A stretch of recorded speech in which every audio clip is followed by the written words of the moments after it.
Hello friends, good morning. आज मैं आप लोगों को मोशन पढ़ाने जा रहा हूँ।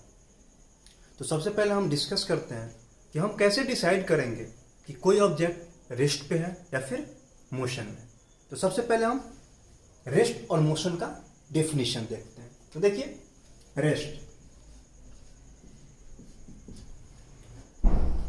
अ body is said to be in rest if its position does not change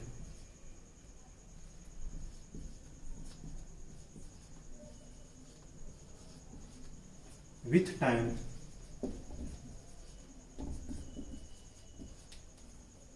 with respect to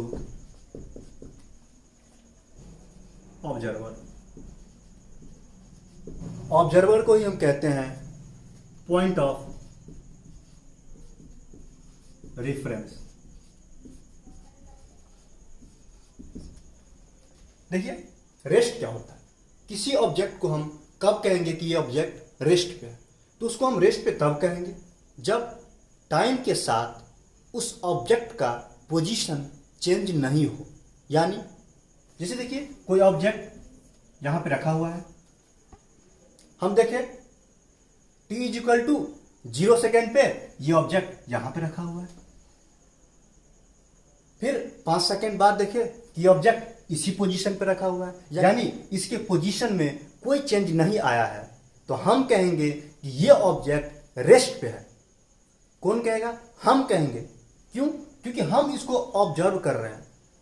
तो हम कहेंगे कि ये ऑब्जेक्ट रेस्ट पे है बिकॉज इसका पोजीशन चेंज नहीं हो रहा है टाइम के साथ। तो देखिए, टाइम के साथ पोजीशन चेंज नहीं होना, और साथ में ये लिखा गया है विथ रिस्पेक्ट टू ऑब्जर्वर, यानी जो इसको ऑब्जर्व कर रहा है उसके रिस्पेक्ट में पोजीशन चेंज नहीं होना चाहिए टाइम के साथ। यानी हम इसको ऑब्जर्व कर रहे हैं तो हमारे रिस्पेक्ट में इस ऑब्जेक्ट का पोजीशन चेंज नहीं हो रहा है, तो हम कहेंगे ये ऑब्जेक्ट रेस्ट पे है ना। इसके बाद मोशन,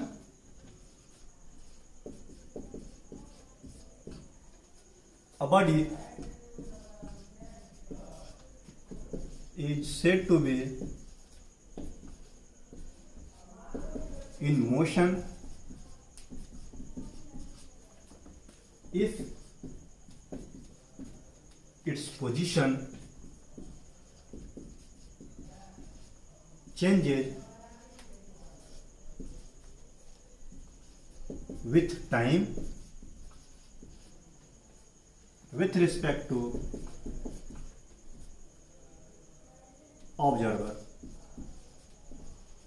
या फिर point of reference.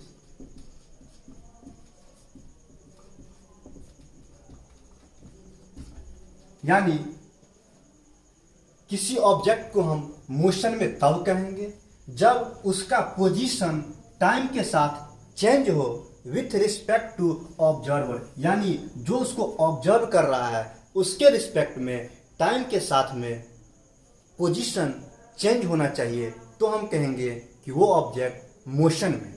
As for example देखिए, ये हमने एक्सिस बनाया है, कोऑर्डिनेट एक्सिस। इस पे हम पोजीशन को रिप्रेजेंट करेंगे, यानी डिस्टेंस को रिप्रेजेंट करेंगे। तो देखिए, जैसे ये एक्स एक्सिस होता है और ये वाई एक्सिस, तो हम ये रिप्रेजेंट करेंगे, ये 0 है, ये 1 है, ये 2 है, ये 3 है, ये 4 है, ये 5 है, ये 6 है, ये 7 है, एंड ये सब मीटर में। यानी इस पॉइंट को हम इंडिकेट कर दिए, ये 1 मीटर है, ये 2 मीटर है, ये 3 मीटर है, ये 4 मीटर है, ये 5 मीटर है ना। ये मान लीजिए एक्सिस है, और एक्सिस हमने रोड को एक एक्सिस बनाया है, यानी एक रोड है और उसमें मैंने रिप्रेजेंट कर दिया। जैसे रोड पे लगे रहते हैं ना, इतना किलोमीटर डिस्टेंस, ये मैंने इंडिकेट कर दिया। नाउ कोई बस है, बस में 2 लोग बैठे हैं और साथ में एक सूटकेस रखा हुआ है। एक इंसान यहां पे बैठ के इस बस में बैठे पैसेंजर को ऑब्जर्व करने लगा, उसके मोशन के बारे में नोटिस करने लगा। तो ये लड़का देखा कि at t is equal to 0 पे ये लड़का x is equal to 1 metre पे है, यानी ये जब 0 है तो ये 1 है, ये डिस्टेंस ये है। तो ये लड़का देखा कि at t is equal to 0 पे ये x इज इक्वल टू 1 है, यानी हमसे a प्लस x की दूरी पे ये लड़का प्रेजेंट है। नाउ कुछ समय के बाद ये बस चल के यहां पे आ गया,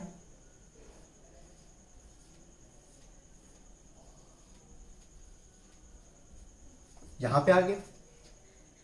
कुछ समय के बाद ये लड़का फिर इस लड़के को देखना चाहा, तो ये लड़का अब यहां पे नजर आने लगा,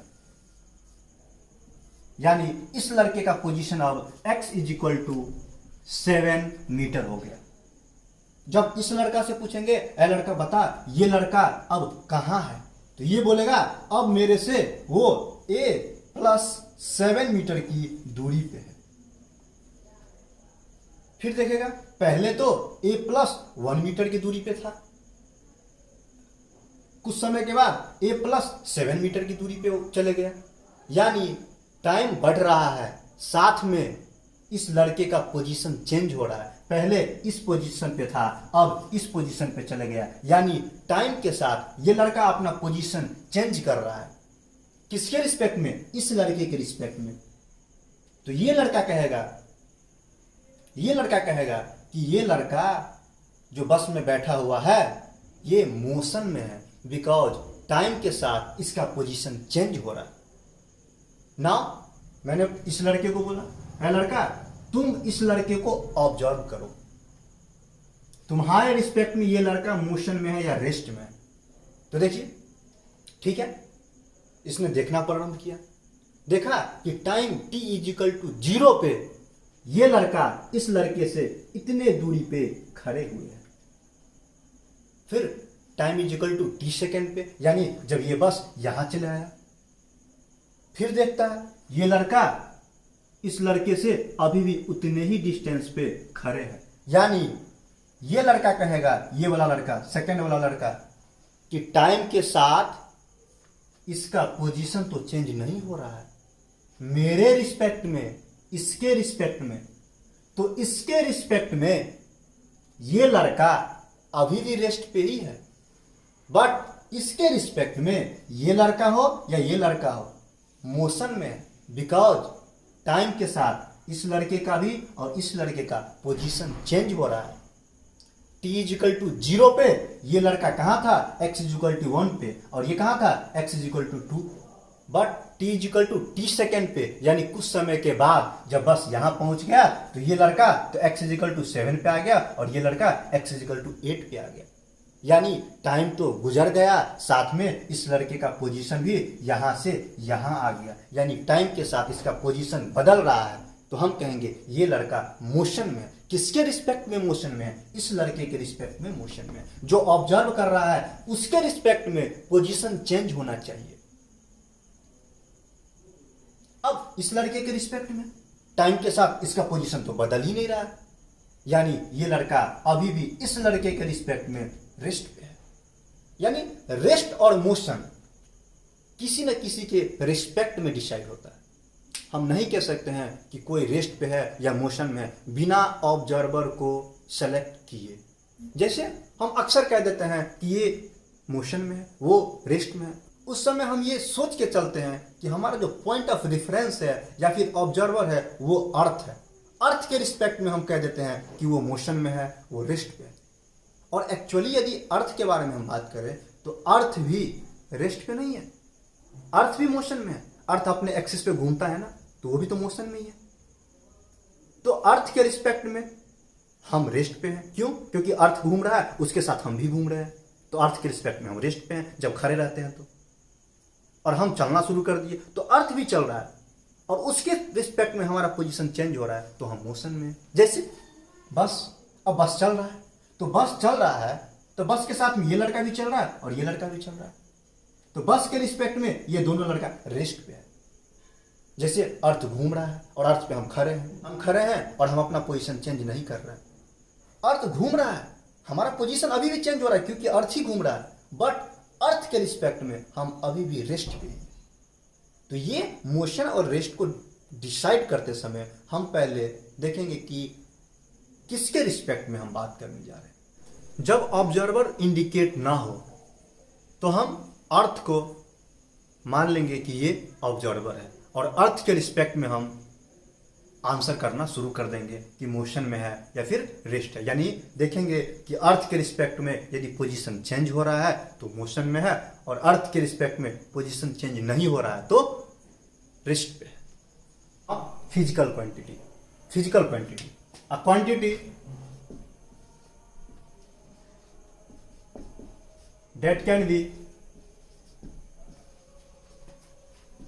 measured is called physical quantity.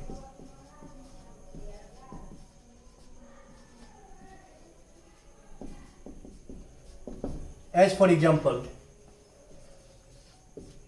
Distance को हम माप सकते हैं 5 मीटर, 10 मीटर, 20 मीटर। तो ये जो 20 मीटर है ये मापने के बाद आया है, यानी इस क्वांटिटी को हम माप सकते हैं, तो हम कहेंगे ये क्वांटिटी एक फिजिकल क्वांटिटी है। यानी इसके साथ एक तो न्यूमेरिकल वैल्यू आता है और दूसरा यूनिट आता है। Second, displacement.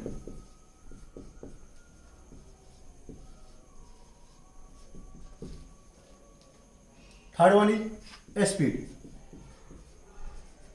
Fourth, velocity, acceleration.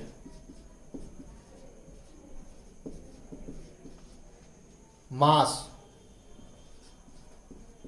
जैसे 20 kg, ये न्यूमेरिकल वैल्यू और साथ में यूनिट। बहुत सारे और आते हैं। अब हम वन बाय वन डिस्कस करेंगे इच फिजिकल क्वांटिटी के बारे में। Physical quantity are of two type. First one is scalar and second one is vector.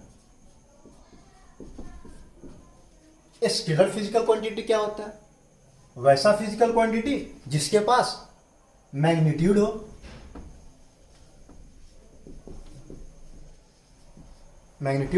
But direction नहीं हो, तो हम कहेंगे वे फिजिकल क्वांटिटी स्केलर होगा। एज फॉर एग्जांपल, डिस्टेंस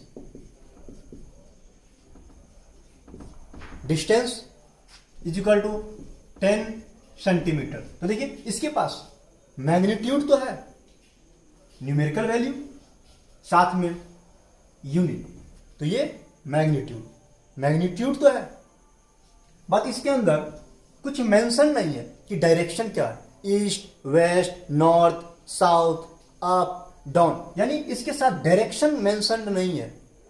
तो इस टाइप की फिजिकल क्वांटिटी कहलाएंगे scalar quantity. Speed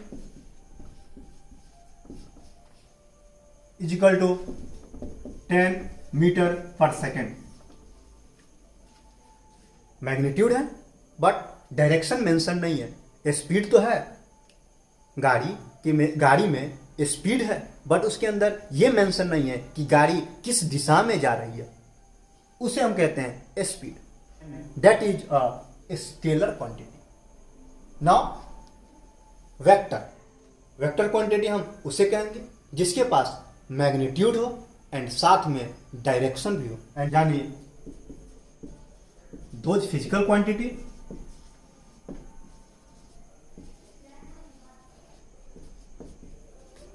which have magnitude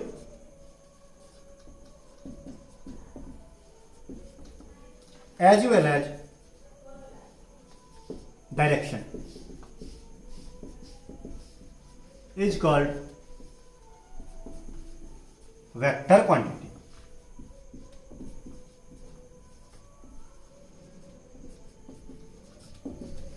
देखिए वेक्टर क्वांटिटी को लिखते कैसे, जैसे ये स्पीड है और स्पीड में हम डायरेक्शन ऐड कर देंगे तो वो हो जाएगा vector quantity, that is called velocity. As for example हम देखते हैं, तो देखिए स्पीड प्लस डायरेक्शन, यानी स्पीड के पास तो क्या है, मैग्नीट्यूड है, तो magnitude plus direction is equal to velocity, that is called vector quantity.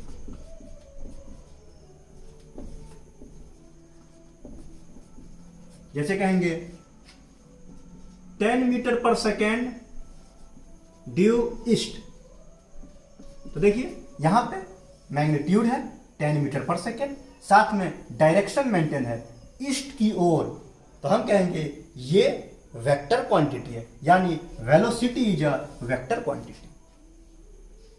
Now displacement,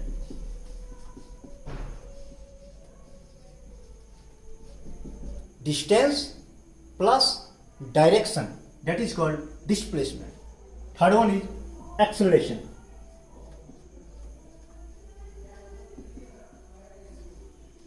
हम वन बाय वन इसको डिस्कस करेंगे। नाउ डिस्टेंस एंड डिस्प्लेसमेंट, ये आप जानते हैं कि ये डिस्टेंस स्केलर क्वांटिटी है और डिस्प्लेसमेंट वेक्टर क्वांटिटी है, यानी डिस्टेंस के पास ओनली एंड ओनली मैग्नीट्यूड होगा, डिस्प्लेसमेंट के पास मैग्नीट्यूड के साथ साथ डायरेक्शन भी होगा। तो नाउ तो सबसे पहले हम डिस्कस करने जा रहे हैं डिस्टेंस के बारे में। तो देखिए distance,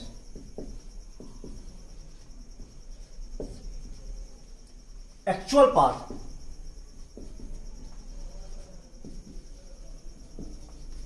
that is covered by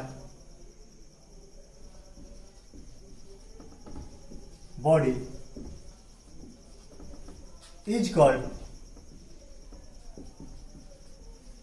distance. Second is displacement.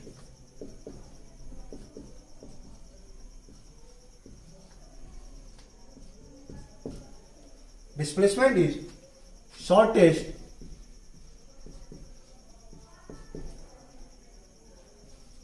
distance between initial and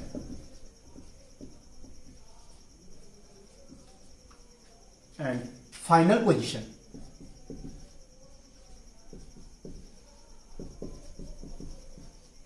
That is called displacement. Now अब हम एग्जाम्पल से समझते हैं डिस्टेंस और डिस्प्लेसमेंट क्या होता है। देखिए एज फॉर एग्जाम्पल,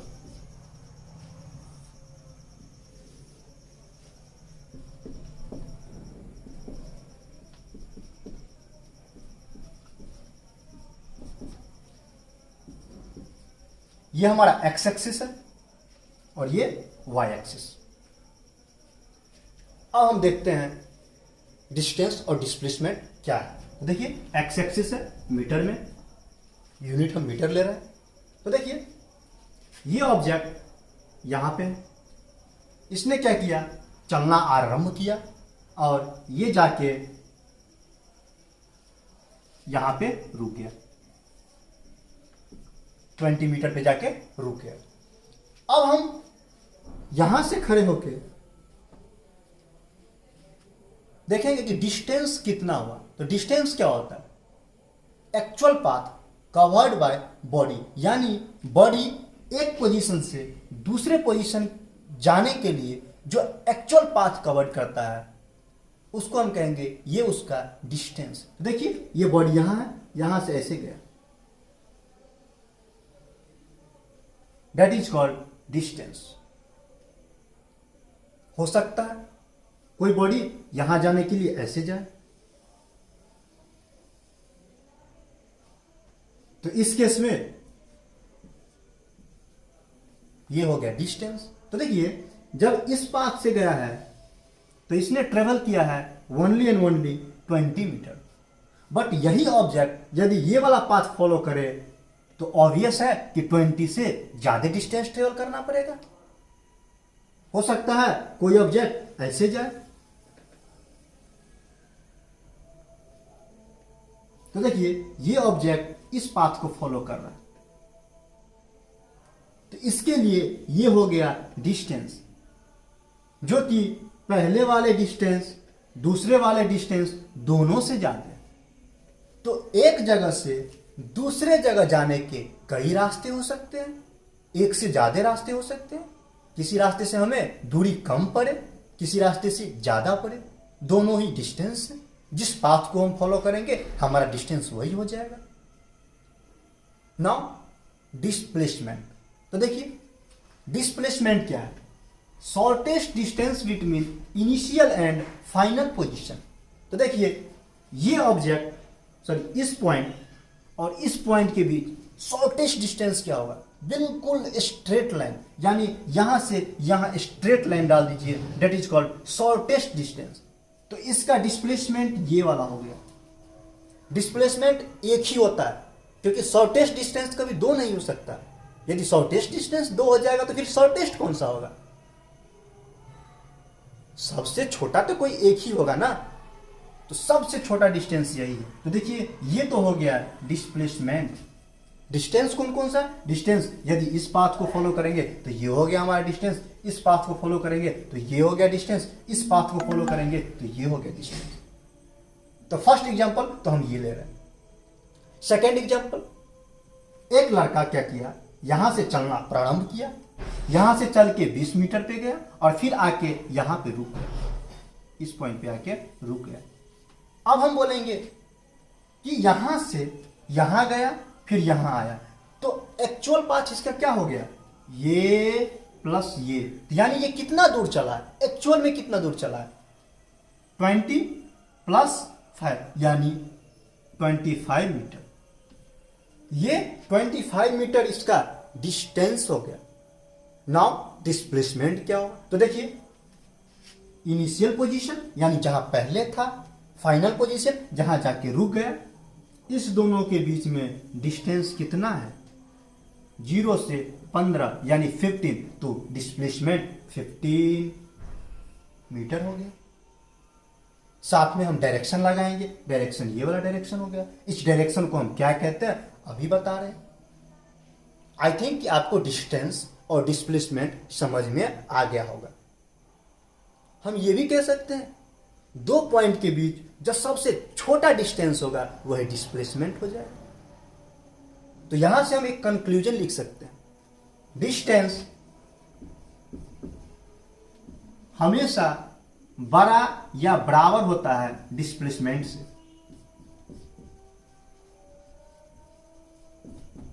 कैसे? देखिए इस केस में जब इस पाथ को फॉलो किया है तो डिस्टेंस और डिस्प्लेसमेंट बराबर हो गया, बट जब इस पाथ को फॉलो किया है तो डिस्प्लेसमेंट तो अभी भी वही रहा है, बट डिस्टेंस ये हो गया है, यानी डिस्टेंस तो बढ़ गया है बट डिस्प्लेसमेंट वही रहा है। तो देखिए डिस्टेंस बढ़ भी सकता है या बराबर रह सकता है डिस्प्लेसमेंट से।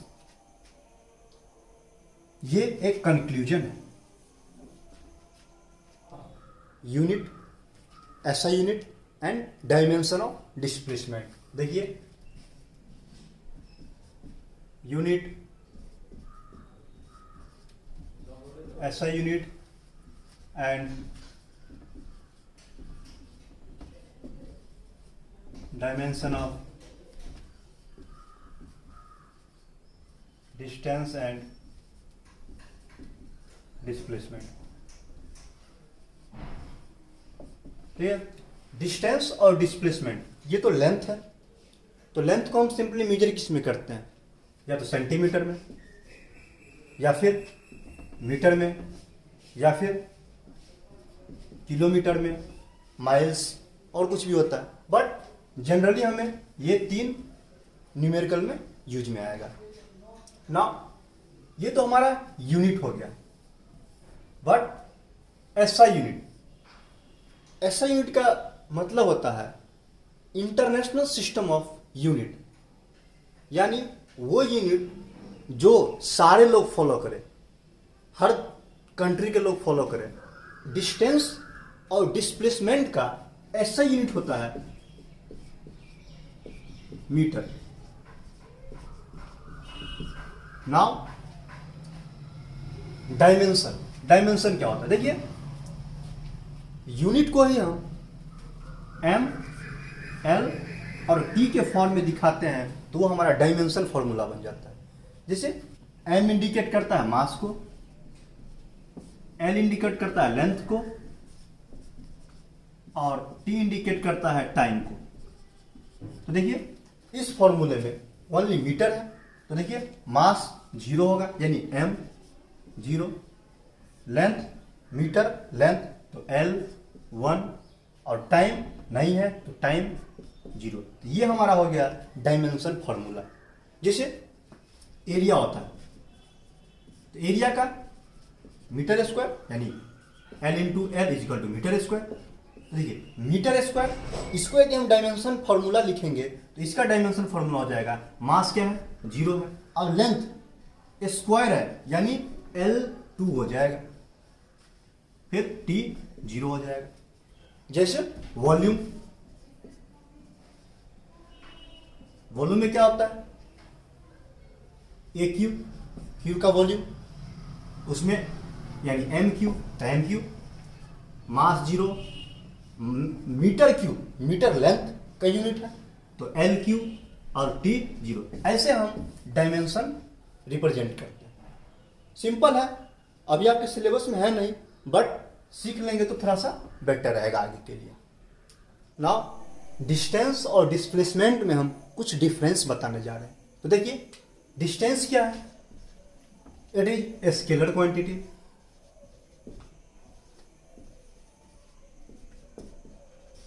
Displacement vector quantity.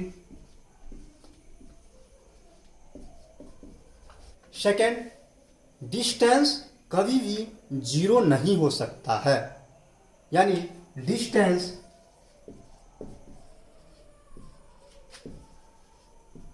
Can't be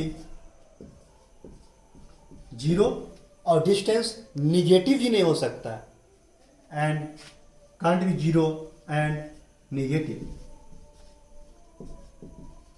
but displacement can be 0 and negative। ये हम क्यों कह रहे हैं इसको आप देखिए। पहले हम दिखा रहे हैं कि डिस्टेंस 0 क्यों नहीं हो सकता और डिस्प्लेसमेंट 0 क्यों हो सकता है। तो देखिए कोई ऑब्जेक्ट यहां पे है और इसने क्या किया, ऐसे चल के एक सर्कुलर रूप बना के और यहीं पे आ गया। तो देखिए डिस्टेंस, तो डिस्टेंस क्या हो गया, ये एक्चुअल पाथ यानी ये जो ऐसे गया है सर्कुलर रूप में, सर्कुलर पाथ में, तो ये तो हो गया उसका डिस्टेंस, यानी डिस्टेंस तो 0 नहीं हुआ। बट डिस्प्लेसमेंट इनिशियल पोजीशन यही है, फाइनल पोजीशन यही है, यानी डिस्प्लेसमेंट क्या हुआ 0 हो गया इस केस में। दूसरा केस देखते हैं। देखिए एक ऑब्जेक्ट इस डायरेक्शन में गया, फिर नीचे चला, फिर इस डायरेक्शन में चला और फिर जाके यहीं पे आ गया। इसको हम लेते हैं 3 सेंटीमीटर, 2 सेंटीमीटर, 3 सेंटीमीटर, 2 सेंटीमीटर। तो देखिए ये ऑब्जेक्ट यहां से चला था और यहीं पे आ गया, यानी फाइनल और इनिशियल पोजीशन में डिफरेंसेस कितने का आ रहा है 0, यानी ये तो हो गया इसका डिस्प्लेसमेंट। बट ये हम डिस्टेंस के बारे में बात करें तो देखिए 3 2 3 2 यानी 3 to 5 एंड 5 10 यानी 10 सेंटीमीटर इसका डिस्टेंस हुआ, बिकॉज एक्चुअल पाथ तो इसने ये फॉलो किया है। तो देखिए डिस्टेंस 0 नहीं हो रहा पर डिस्प्लेसमेंट 0 हो रहा है, इसीलिए हम लिखे हैं डिस्प्लेसमेंट कैन बी 0, ये 0 हो सकता है। अब निगेटिव के बारे में, निगेटिव देखते हैं। तो देखिए निगेटिव एक कोऑर्डिनेट एक्सिस बनाइए, ये x इज इक्वल टू 0, तो इधर पॉजिटिव होगा और इधर निगेटिव होगा। एक ऑब्जेक्ट क्या किया, यहां से 5 मीटर चला, फिर ऊपर 2 मीटर चला, फिर इस डायरेक्शन में 10 मीटर चला और फिर जाके यहां आ गया। तो अब बताइए इस ऑब्जेक्ट का डिस्टेंस और डिस्प्लेसमेंट क्या होगा।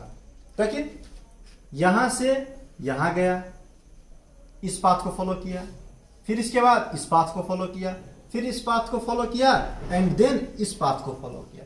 तो डिस्टेंस कितना हो गया, ये प्लस ये प्लस ये प्लस ये, यानी 5 2 7 7 एंड 10 17 एंड 17 और 2 19, इसका 19 मीटर डिस्टेंस हो गया।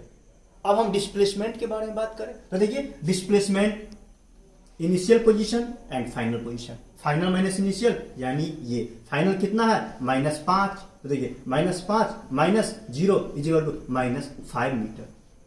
ये क्या है, ये हो गया इसका डिस्प्लेसमेंट।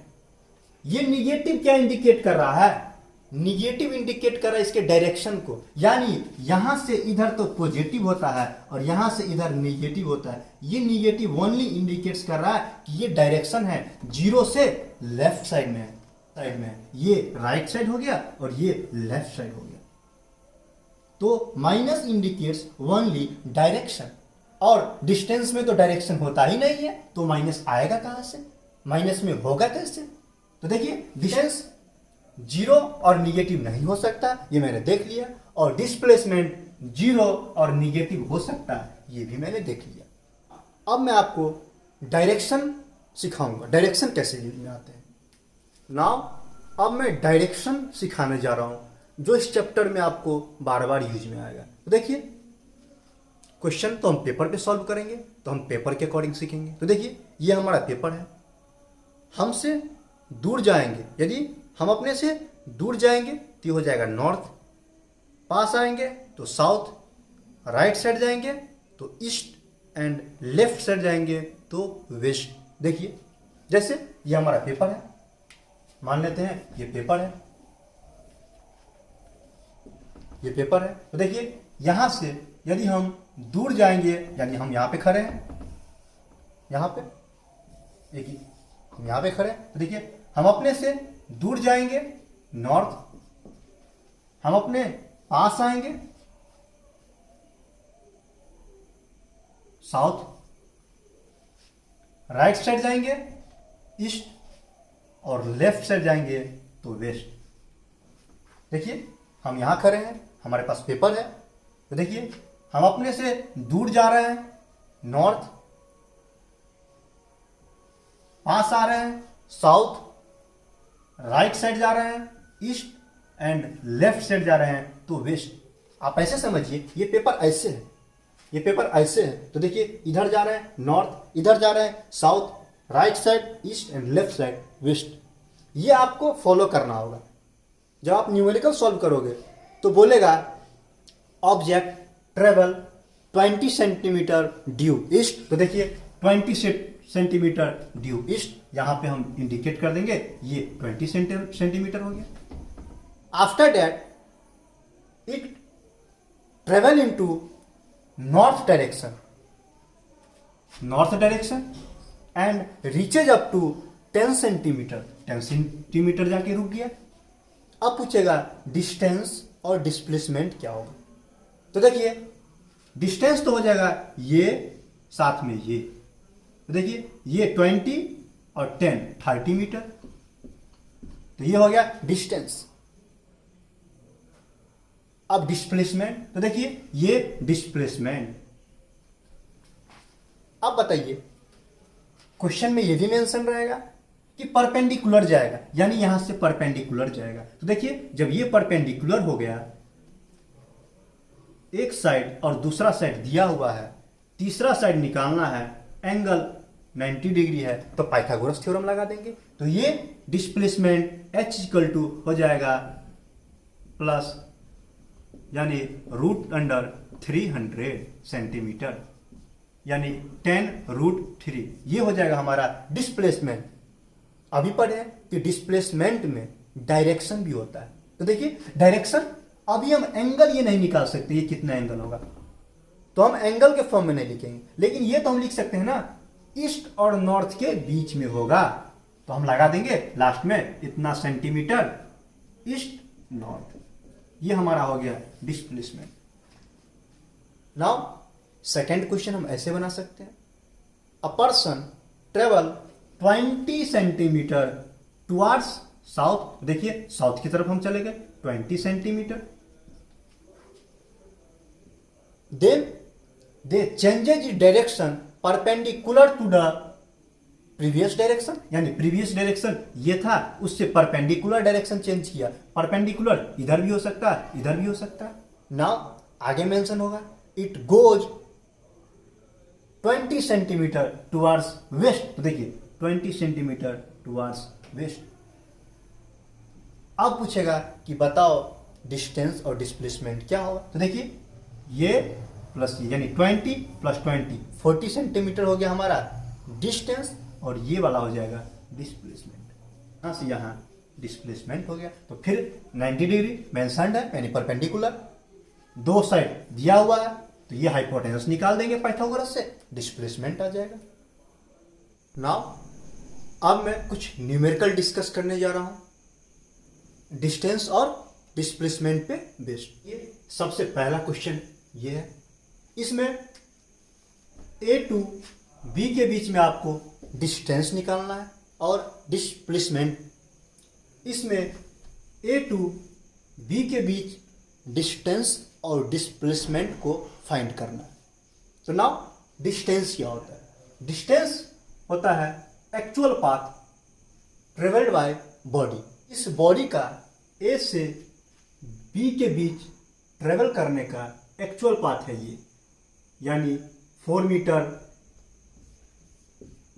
ईस्ट की तरफ, फिर 6 मीटर नॉर्थ की तरफ, फिर 4 मीटर ईस्ट की तरफ। तो डिस्टेंस क्या हो जाएगा, डिस्टेंस हो जाएगा ये वाला, देखिए ये that is the actual path. तो distance is equal to 4 plus 6 plus 4 is equal to 14 metre. ये डिस्टेंस हो गया ए और बी के बीच। नाउ डिस्प्लेसमेंट, तो डिस्प्लेसमेंट ए और बी के बीच होगा, ए और बी को एक स्ट्रेट लाइन जो जोड़ेगा वही हो जाएगा डिस्प्लेसमेंट, यानी ये वाला ये स्ट्रेट लाइन इसका डिस्प्लेसमेंट हो गया। तो ये डिस्प्लेसमेंट हम कैसे निकालेंगे, तो देखिए ये आपको डायगोनल नहीं लग रहा है, डायगोनल डायगोनल यानी रेक्टेंगल और स्क्वायर का डायगोनल होता है। तो देखिए इसको हम एक रेक्टेंगल कंप्लीट कर रहे हैं, देखिए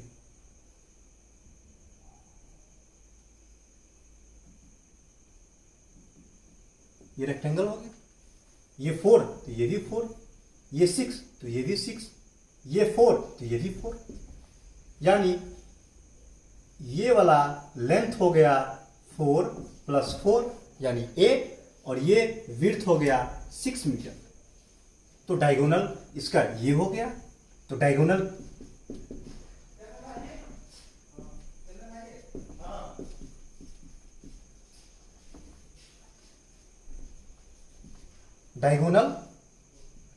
ही डिस्प्लेसमेंट हो जाएगा।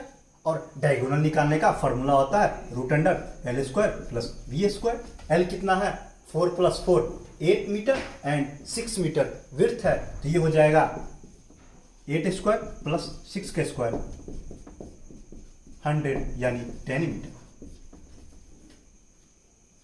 Distance and displacement. Now second question, देखिए ए से बीच जा रहा है एक बॉडी, इसका पाथ है ये, तो डिस्टेंस कितना हो जाएगा, एक्चुअल पाथ जो बॉडी ट्रेवल करता है। तो देखिए एक्चुअल पाथ ये प्लस ये प्लस ये प्लस ये एंड देन ये, तो देखिए 4 4 4 4 4 यानी distance is equal to 4 plus 4 plus 4 4 plus 4 plus 4 +4 यानी 20 मीटर। डिस्प्लेसमेंट क्या होगा? तो देखिए ए और बी के बीच स्ट्रेट लाइन डिस्प्लेसमेंट होगा, शॉर्टेस्ट पाथ होगा। तो देखिए यहां से यहां जोड़ने वाली एक स्ट्रेट लाइन, ये 4 है तो ये भी 4 हो जाएगा, 4 + 4 + 4 यानी 12 मीटर हो जाएगा डिस्प्लेसमेंट। थर्ड क्वेश्चन, ये बहुत ही इंटरेस्टिंग क्वेश्चन है, इसके अंदर बहुत सारे क्वेश्चन बन सकते हैं। पूछेगा ए से ए के बीच डिस्टेंस और डिस्प्लेसमेंट निकालिए। तो देखिए ए से ए के बीच, देखिए ऐसे जाके जा रहा है, सर्कुलर पाथ को फॉलो कर रहा है, तो डिस्टेंस क्या हो जाएगा? ये सर्कल का सरकमफ्रेंस हो जाएगा डिस्टेंस, और circumference is equal to 2πr होता है डिस्टेंस। तो 2πr, 2 इंटू आर कितना है? R is equal to 1 metre, तो 1 2π मीटर। ये डिस्टेंस हो गया ए से ए के बीच का। नाउ डिस्प्लेसमेंट, ए से ए के बीच का डिस्प्लेसमेंट। तो देखिए फाइनल इनिशियल पॉइंट भी यही है, फाइनल पॉइंट भी यही है, यानी डिस्प्लेसमेंट ए टू ए के बीच 0 हो जाएगा। इसी में पूछ देगा आपको ए से सी के बीच डिस्टेंस निकालिए। तो डिस्टेंस ए से सी के बीच क्या होगा? ये वाला सेमी सर्कुलर पाथ यानी अर्ध सर्कल, आधे सर्कल का सरकमफ्रेंस, यानी ये पूरा यदि 2πr हो रहा है तो इसका आधा कितना हो जाएगा? 2πr/2 यानी डिस्टेंस बिटवीन ए टू सी क्या हो जाएगा? 2πr/2 πr मीटर, बिकॉज ये पूरा तो 2πr है और इसका आधा कितना हो जाएगा? 2πr/2। Displacement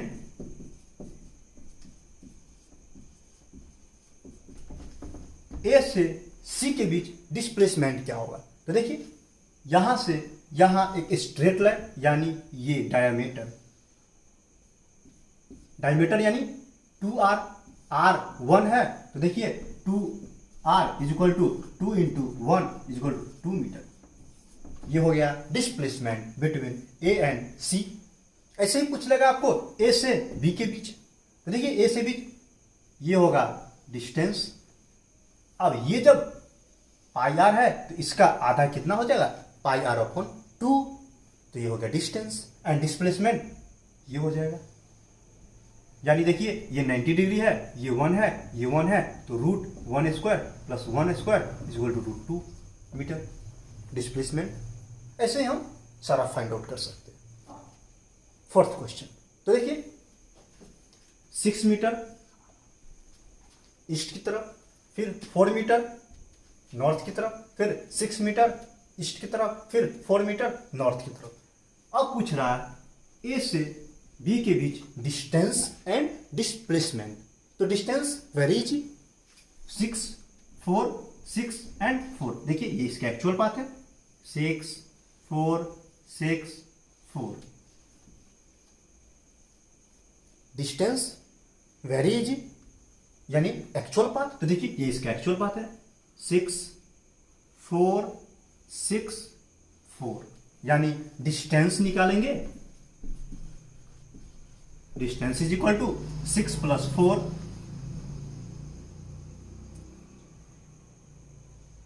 distance is equal to 6 + 4 + 6 + 4 यानी 20 मीटर।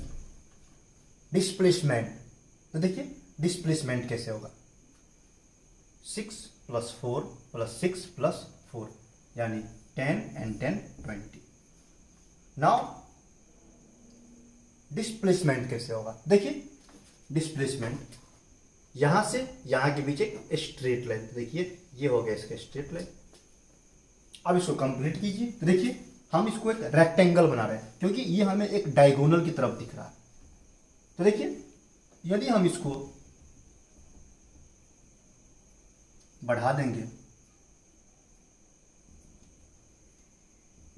ये हमारा रेक्टेंगल हो गया। अब देखिए ये यदि 6 है तो ये भी 6, 6 12 है तो ये भी 12, और 4 ये है और इसके पैरेलल ये है तो ये भी 4, यानी 4 4 8 तो ये 8। अब इसका लेंथ तो हो गया 12 मीटर एंड विड्थ हो गया 8 metre. Now we can easily calculate displacement because diagonal is a displacement. तो डिस्प्लेसमेंट इज इक्वल टू क्या होगा, root under L square plus B square, यानी 12 का स्क्वायर प्लस 8 का स्क्वायर। इजी है। आई होप कि आपको डिस्प्लेसमेंट एंड डिस्टेंस समझ में आया होगा, इसकी न्यूमेरिकल भी समझ में आया होगा। अब मैं नेक्स्ट क्लास में डिस्कस करूंगा speed, velocity, acceleration and average velocity के बारे में। आज के लिए इतना ही। Thank you.